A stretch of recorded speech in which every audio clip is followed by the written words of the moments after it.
13 বছর পর সত্য উদ্ঘাটন, এই একটি কারণে অনেক ঘটনা হয়েছে। অনেক আলোচিত এই ব্যক্তি আবার সেই চাপা পড়ে থাকা সত্য প্রকাশিত হবে। আপনার মতো হাবলুর কাছে, আপনার মতো টাকায় বিক্রি হওয়া খাম্বার কাছে দেশ সেফ না, কিন্তু মুসলমান নামধারী ইমানদার ওই লোকগুলোর কাছে দেশ সেফ। আল্লাহ কি বাংলাদেশিদের কপালে এতই খারাপ লিখে রেখেছে যে জিয়ার পোলাও এখন অটিস্টিক হবে, তারেক রহমানও এখন হি বিকাম অটিস্টিক? যেই মাত্র এই খবর পেয়েছে এর কয়েক ঘন্টা পরই ডিফারেন্ট এক অ্যাঙ্গেলে অনেকদিন পর এরকম বড় ধরনের একটা ঝাঁকুনি দিছি। সুযোগটারে কিভাবে কাজে লাগাইছে। Time is over. অতীতের সকল রেকর্ড ভেঙে এক ঢিলে দুই পাখি মারলো আমাদের। এখানে কৌশলকে অবলম্বন করা হয়েছে। এই কৌশলের কারণে অনেক কিছু আবার আমাদের জন্য পজিটিভ তৈরি হচ্ছে। একটা জাতীয় সুখবর, বাংলাদেশি জাতির আশাকাঙ্ক্ষা এবং মুক্তি উন্নত সিদ্ধান্ত আসছে। যেই সিদ্ধান্ত, যে ব্যবস্থা, যে সিস্টেম বাংলাদেশে এখন পর্যন্ত অকল্পনীয়, আনইমাজিনারি, যে বাংলাদেশ এত উন্নত, বাংলাদেশের মানুষের রুচি চিন্তা এত উন্নত হতে পারে, সেটা হতে যাচ্ছে, বাস্তবায়ন হবে। এই প্রফেসর ইউনূস সেটা করে দিবে। সেনাপ্রধান জেনারেল ওয়াকারুজ্জামান তিনি গতকালকে চীন সফরে গিয়েছেন এবং এই সফর নিয়ে কিন্তু এখন ভারত তো খুব চিন্তায়। জিয়াউর রহমানের পরে এই প্রথম ডক্টর ইউনূস তিনি বাংলাদেশে একটা স্বাধীন পররাষ্ট্রনীতি পরিচালনা করেন। আমরা স্বাধীন দেশ, সার্বভৌম দেশ, আমাদের যা খুশি তা করবো। ওই হাসিনার মতো আমাদের ভারত থেকে অনুমতি নেওয়া লাগবে না। বিএনপির যেই ভারপ্রাপ্ত চেয়ারম্যান আছে সে একটা কথা বলেছে, দেশ যেন মৌলবাদের অভয়ারণ্য না হয়। তারেক রহমান, আমি একটা কথা অনেক সময় সজীব ওয়াজেদ জয়ের সম্পর্কে আমি বলতাম যে একটা অটিস্টিক সন্তান। আল্লাহ কি বাংলাদেশিদের কপালে এতই খারাপ লিখে রেখেছে যে জিয়ার পোলাও এখন অটিস্টিক হবে, তারেক রহমানও এখন হি বিকাম অটিস্টিক? তারেক রহমান, আপনি মৌলবাদটা বাংলাদেশে কোথায় খুঁজে পান? ভারত আপনাকে বলে দিয়েছে মৌলবাদের কথা, আপনি বলা শুরু করছেন। আপনি কি জানেন আপনার মা মৌলবাদ সম্পর্কে কি বলছে? তারেক রহমান, আপনি শুনেন আপনার মা কি বলছে। মৌলবাদী বলে কিছু নেই এখানে। মৌলবাদী বলে ধর্মীয় লোক আছে, কিন্তু মৌলবাদী নয়। তারা বাংলাদেশকে ভালোবাসে, তাদের অবদান আছে দেশের জন্য এবং তারা দেশকে রক্ষা করতে চায়। তারেক রহমান, আপনার মা যদি বলে দেশে কোনো মৌলবাদী নাই, যারা আছে তারা ধর্মপ্রাণ মুসলমান, তারা কোনো জঙ্গি গোষ্ঠী না, তারা দেশের জন্য কাজ করতে চায়, তাদের ভিতরে দেশপ্রেম আছে, তাদের ভিতরে ঈমান আছে, তাদের ভিতরে শিক্ষা আছে, তাদের ভিতরে সততা আছে, তাদের ভিতরে দূরদৃষ্টি আছে, তারা ভালো এবং খারাপকে জানে, তারা খারাপকে বর্জন করতে জানে, যারা লোভের সামনে মাথা নোয়ায় না, যারা আপনার মতো বাস স্টপে দাঁড়াইয়া ভুয়া ছবি তুইলা বলে না তারেক রহমান বাস স্টপে দাঁড়াই আছে। এখন আপনি ভুয়া ছবি দিবেন, আপনি ভুয়া কথাবার্তা বলবেন, আপনি ভুয়া হাদিস শুনাইবেন, এখন বলবেন ও আপনারা যারা কোশ্চেন করে তাহলে এরা বোধহয় মৌলবাদী। আরে বেটা, what did you do for the country so far? হা ভবনে বসে নিজের পাছা চুলকানোর বাইরে তারেক রহমান আপনি কার বাল ছিঁড়ছেন? আপনার মামা সাইদ ইস্কান্দারের অ্যাপয়েন্টেড মঈনুদ্দিন আপনার কোমর ভাঙ্গা দিছে ফিডাইয়া, তারপরে আপনারে লন্ডন পর্যন্ত নিছে।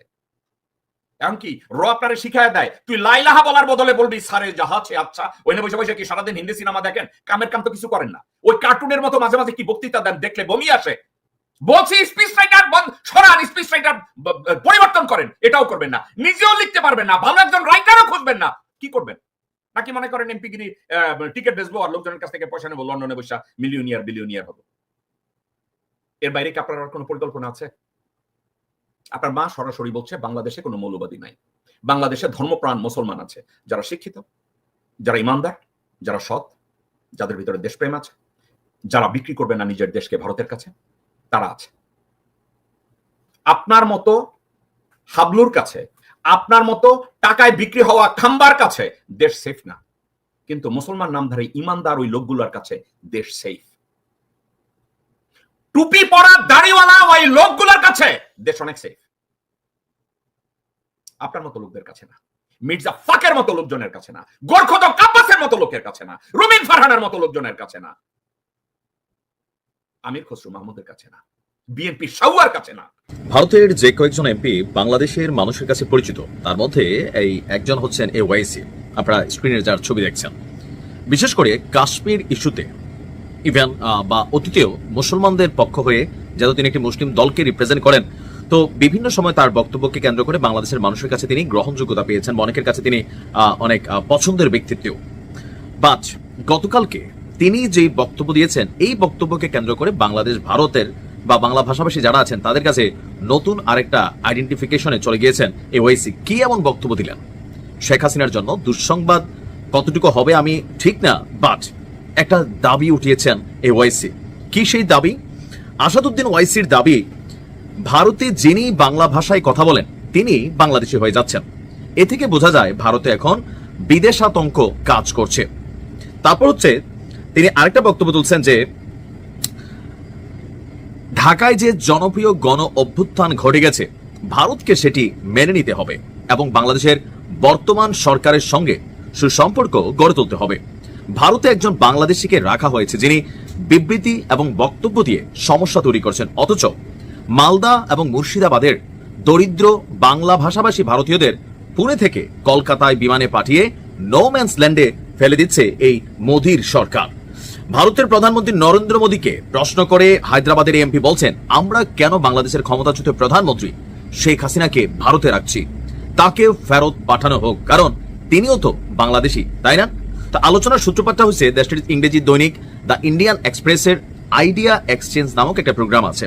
তো সেই প্রোগ্রামে অংশ নিয়েছিল আপনার কি বলা হয় যে এই ওয়াইসি, সেখানে একটা টপিক ছিল অবৈধ বাংলাদেশিদের ফেরত পাঠানোর বিষয়ে আলোচনা। তো সেই আলোচনার প্রারম্ভেই শেখ হাসিনাকে এক্সাম্পল তৈরি করে ওয়াইসি বলছিল যে পুলিশ কিভাবে সাধারণ মানুষদেরকে আটক করে কেন্দ্রে রাখছে, এখানে সবাই যেন স্বঘোষিত আইন রক্ষক হয়ে উঠেছেন। বিহারের চলমান ভোটার তালিকার নিবিড় সংশোধন প্রক্রিয়ায় অনেকে প্রকৃত নাগরিক, বিশেষ করে মুসলমানরা বাদ পড়তে পারেন। গতকালকেও ভারতের কলকাতায় একটা অদ্ভুত ঘটনা ঘটছে, সেটা হচ্ছে সম্ভবত শিয়ালচেরি বা শিয়াল পণ্ডিত স্টেশন, আমার নামটা পুরোটা খেয়াল নাই। তো ওই স্টেশনের আশেপাশে বা শিয়ালদা স্টেশন, সেখানের আশেপাশে দুজন মানুষ বাংলায় কথা বলতেছিলেন। তো দোকানদার ছিল একজন হিন্দি ভাষাভাষী।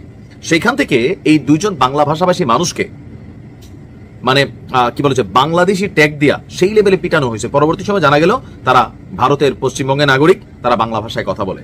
ভারতে এখন নতুন একটা ট্রেন্ড কিন্তু তৈরি হয়েছে, বাংলাদেশের উপর একটা বিক্ষোভ বা ক্ষোভ তৈরি হয়েছে। এটার মেইন কারণ হচ্ছে ভারত এবং বাংলাদেশের চলমান সম্পর্ক সোশ্যাল মিডিয়া প্ল্যাটফর্ম থেকে শুরু করে সরকারের বিভিন্ন বক্তব্যকে কেন্দ্র করে কিন্তু দুই দেশের মধ্যে একটা উত্তেজনাকর পরিস্থিতি আছে। বাংলাদেশে যেমন ভারতের বিরুদ্ধে একটা চরম ক্ষোভ তৈরি হচ্ছে, ভারতীয়দের মধ্যেও বাংলাদেশ বিরোধী বা বাঙালি বিরোধী, বাংলাদেশি বিরোধী একটা বিক্ষোভ কিন্তু মাঠে কাজ করছে, যার কারণে বিভিন্ন জায়গায় ভারতের জনগণই যারা বাংলা ভাষায় কথা বলে, চেহারা টেহারা গরিব মানুষ, এদেরকে বাংলাদেশি বলে সীমান্ত অনেক সময় পুশিন করে দেওয়া হচ্ছে, আবার তাদের দেশে তাদের জনগণকে মারধর করা হচ্ছে। মোদির বাংলাদেশ খেদাও বা বাংলাদেশ বিরোধী যে মেন্টালিটি, সেটাকেই প্রশ্ন করেছেন, চ্যালেঞ্জ করেছেন ওয়াইসি। তার বক্তব্য হচ্ছে যে যদি বাংলাদেশের বিরুদ্ধে এতই অ্যালার্জি থাকে তাহলে শেখ হাসিনাকে কেন ভারত সরকার আশ্রয় দিয়ে রাখছে, তাকে আগে বাংলাদেশে ফেরত পাঠানো হোক। সেনাপ্রধান জেনারেল ওয়াকারুজ্জামান তিনি গতকালকে চীন সফরে গিয়েছেন এবং এই সফর নিয়ে কিন্তু পুরো জল্পনা কল্পনা চলতেছে এবং বিশেষ করে ভারতীয় গোয়েন্দা সংস্থা এবং ভারত সরকার এই সফরের দিকে তীক্ষ্ণ নজর রাখতেছে। এবং ঘটনাচক্রে তিনি এমন সময় চীন সফর যাচ্ছেন, ওয়াকার যাচ্ছেন, যখন আবার চীনা পররাষ্ট্রমন্ত্রী ওয়াংই পাকিস্তানে রয়েছেন।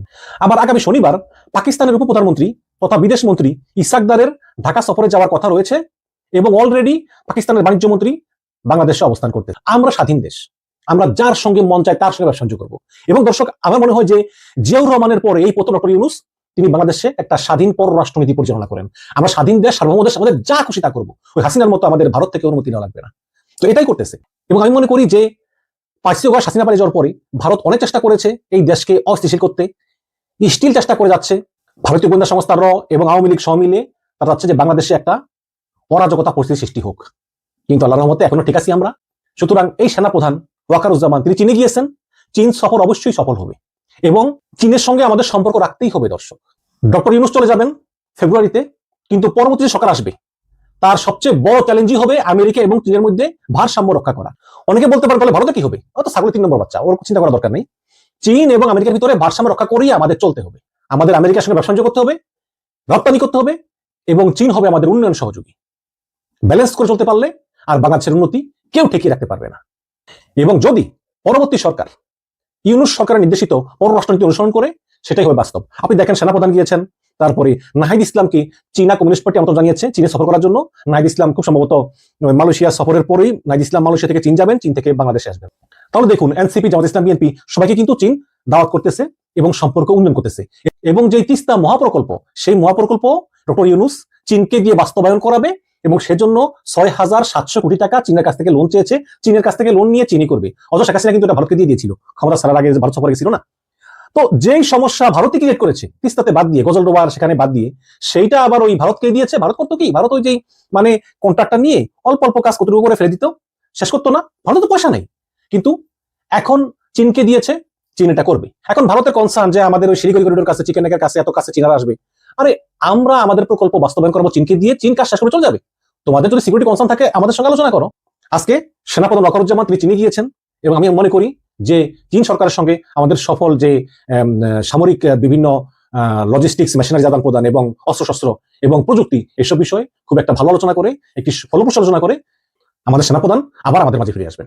আপনার মতো হাবলুর কাছে, আপনার মতো টাকায় বিক্রি হওয়া খাম্বার কাছে দেশ সেফ না, কিন্তু মুসলমান নামধারী ইমানদার ওই লোকগুলোর কাছে দেশ সেফ। একটা জাতির সুখবর, বাংলাদেশি জাতির আশাকাঙ্ক্ষা এবং মুক্তি ইসলামপন্থীদের হাত ধরেই হতে হবে। কারণ ইসলামপন্থীরাই পরীক্ষিত সৎ। এই বাংলাদেশ সবাইকে দেখেছে, আওয়ামী লীগ, বিএনপি, জাতীয় পার্টি, জাস্ট সব ইসলামী মূল্যবোধ আছে। বাংলাদেশি জাতীয়তাবাদ, আলেম ওলামাদের সম্মান করে বা আলেমদের সাথে নিয়ে দেশ চালিয়েছে, সেই বিএনপিকেও দেখেছে। আবার আলেমহীন বিএনপিকেও দেখেছে, ইসলামহীন বিএনপিকেও দেখেছে, আবার ইসলাম সহ বিএনপিকেও দেখেছে। বিএনপি দুই রূপে জাতি দেখেছে। আওয়ামী লীগকেও দেখেছে, আওয়ামী লীগেরও সেই সোভিয়েত আমলের আওয়ামী লীগ হালকা সমাজতান্ত্রিক, তাও দেখেছে। আবার সোভিয়েত পরবর্তী ফ্রি মার্কেটের আওয়ামী লীগকেও জাতি দেখেছে। শেখ মুজিবের আওয়ামী লীগকেও দেখেছে, শেখ হাসিনা আওয়ামী লীগকেও দেখেছে। সবকিছু দেখা শেষ। এরশাদ সহ জাতীয় পার্টিকেও দেখেছে, এরশাদ বিন জাতীয় পার্টিকেও জাতি দেখেছে, কিন্তু কেউ এই জাতির মুক্তি দিতে পারেনি। এটা স্পষ্ট হয়ে গেছে, এটা গ্রামার, রিয়ালিটি, নেচার।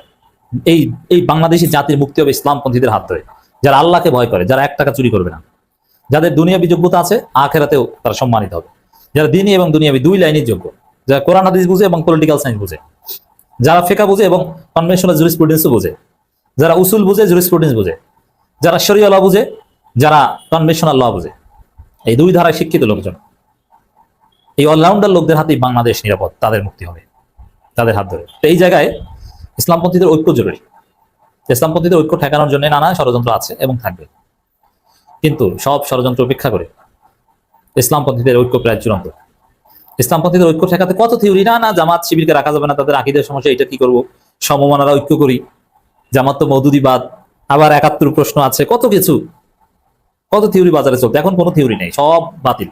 আর ভাই 71 ব্যবসায়ী তো বাংলাদেশ জয় বাংলা, তো জামাতকে আপনি 71-এর সাথে ট্যাগ দিয়ে কি বা করবেন? 71 নিজেই তো এখন ধান্দাবাজে পরিণত হয়েছে। 71-এ 30 লাখ শহীদ না 2000 শহীদ, এই জিনিসটাই তো এখন সে 30 লাখের হিসাবেই তো বাতিল হয়ে গেছে। তা আপনি 71 ব্যবসা করবেন কি? দেখেন, আমরা 71 নিয়ে ধান্দাবাজের বিরুদ্ধে বলছি, কারণ 71 একটা শোষণের হাতিয়ার। 71-এর মাধ্যমে একটা গোষ্ঠীকে নির্যাতন করা হয়েছে 71 বিরোধী ট্যাগ দিয়ে। কিন্তু 1971 আমরা মহান মুক্তিযুদ্ধ মনে করি, আমরা শ্রদ্ধা করি। 71-এর মাধ্যমে আমরা একটা স্বাধীন ভূখণ্ড পেয়েছি। মুক্তিযোদ্ধারা জাতির শ্রেষ্ঠ সন্তান, তারা জীবন দিয়েছে, তারা বীর। এই বিষয়ে কোনো হীনমন্যতা নাই, কোনো ইখতিলাফের সুযোগ নেই। তাই বাংলাদেশে কেউ ইখতিলাফ করে না। পাকিস্তানি বাহিনী ছিল হানাদার, তারা নির্যাতন করেছে, খুন করেছে, ধর্ষণ করেছে, বিভৎস নির্যাতন করেছে। রাজাকাররা খারাপ ছিল বেশিরভাগ, শান্তি কমিটির লোকজন শান্তি প্রতিষ্ঠানের আগাম করে, সব আমরা স্বীকার করি। কিন্তু 71 নিয়ে ভুজুং ভাজুং ভারতীয় ন্যারেটিভে বিভাজন সৃষ্টি করা, এটা আমরা হতে দেব না। 71-কে আমরা অন্তর থেকে ধারণ করি, মুক্তিযোদ্ধাদেরকে আমরা বুকের সাথে জড়িয়ে ধরি, তাদের জন্য দোয়া করি, দুনিয়া এবং আখেরাতে তাদের মঙ্গল চাই, কিন্তু দান্দাবাজি চলবে না। সেই জায়গায় 71 আকীদা, কত বাধা ইসলামপন্থীদের ঐক্যের, না এখন সব বাধা দূর হয়ে যাচ্ছে। একটা খবর, জামাতকে নিয়ে নিশ্চিত ঐক্যের পথে ইসলামী দলগুলো। এর মানে ইসলামী দলগুলো ঐক্য প্রায় চূড়ান্ত, যা আনুষ্ঠানিক ঘোষণার বাকি। আর জামাতকে সাথে নিয়েই ঐক্য, আর চরমনাই তো আছে। আর জামাত চরমনে এই দুইটা না থাকলে কোনো ঐক্যের গুরুত্ব নেই। জামাত চরমনায় সহজে ঐক্য হবে, ওইটি ঐক্য। তো আমি তো মনে করি শুধু জামাত চরমনায় 2 দলীয় জোট হলে, অন্য কোন ইসলামী দল না থাকলে ওইটি ইসলামী ঐক্য। কারণ অন্য জামাত চরমনায় 2 দল এক হলে, এই 2 দল একটা জেলায় যে পরিমাণ জনশক্তি আছে, অন্য সব ইসলামী দলে মিলিয়ে সারা বাংলাদেশে জীবিত মৃত্যু মিলিয়ে অত পরিমাণ জনশক্তি নেই। অতএব ইসলাম ঐক্য মানে জামাত চরমনায় থাকতে হবে। তো এই 2 দল আছে, এটি হচ্ছে আমাদের জাতীয় সুখবর। এবং এই ইসলামপন্থীদের ঐক্যের হাত ধরেই জাতির মুক্তি হবে।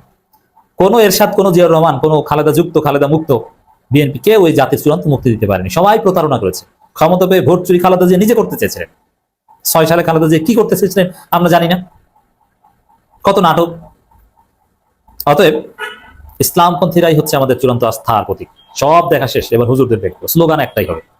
আরে এরা কি হুজুর? এরা কি ওই কনভেনশন হুজুর? আপনি কি মনে করেন? চরমনাইকে অনেকে বলেন যে এরা তো হুজুর, গোছানো জামা পরে, লুঙ্গি পরে। আরে ভাই, আপনি জানেন এদের যোগ্যতা কি? এরা আপনার কথিত প্রফেসরকে পড়াতে পারে। এই যে চরমনাইতে গাজী আতর রহমান ঢাকা বিশ্ববিদ্যালয় পড়ছে,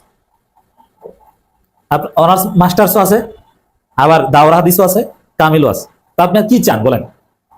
মানে পাঞ্জাবি দেখলেই মনে করেন যে এমন হয় ইংরেজি পারে না। ডাক্তার শফিকুর রহমান একজন ডাক্তার, ডাক্তার সৈয়দ আব্দুল্লাহ মোহাম্মদ তাহের ডাক্তার, শিশির মনির, এই যে দেখেন না বাংলাদেশ কোথায় গেছে। ডাকসু নির্বাচন হচ্ছে, ভিপি ক্যান্ডিডেট প্রায় সবাই, উল্লেখ করার মতো যত ক্যান্ডিডেট, মানে এটা অ্যাটলিস্ট নিশ্চিত যিনি ডাকসুর ভিপি হচ্ছেন 100% নিশ্চিত তিনি মাদ্রাসার ছাত্র, সেটা সাদিক কায়েম হোক আর আব্দুল কাদের হোক আর আবিদ হোক। এর মানে এই মাদ্রাসার ছাত্ররা, এই হুজুররা, এরা কোথায় গেছে চিন্তা করছেন? ডাকসুর ভিপি ক্যান্ডিডেট প্রায় সব, আর যেটা মাদ্রাসা ছাত্র না ওর কোনো আলোচনার মধ্যে নেই, কোথায় গেছে চিন্তা করছেন? অতএব এই হুজুরদেরকে অযোগ্য শুধু মাদ্রাসা এটা বলা যাবে না, এরা মহাকাশে চলে যাচ্ছে। হুজুর হচ্ছে মিজানুর রহমান আজহারি, কি পারে দেখেন না? মিজানুর রহমান আজহারি আপনাদের সবাইকে ইংরেজি পড়াইতে পারে, উচ্চারণ শেখাতে পারে, আর ভাবনান যে আমি ইংরেজি পারি, ফটর ফটর ইংরেজি বলি কথার মধ্যে, আমি ঢাকা বিশ্ববিদ্যালয়ের শিক্ষক, তা আপনাকে পড়াতে পারি এই হুজুররা। এই হুজুরদের ছেলে পান মার্কিন যুক্তরাষ্ট্রের বিশ্ববিদ্যালয়ের প্রফেসর। গোলাম আজমের ছেলেরা কি দেখেন না? হুজুরদের ছেলে। গোলাম আজম নিজে হুজুর না, আবার হুজুর। অতএব ইসলামপন্থীদের যোগ্যতার কোনো ঘাটতি নেই, তাদের হাতেই মুক্তি হবে, তারাই সব দিক থেকে পারফেক্ট।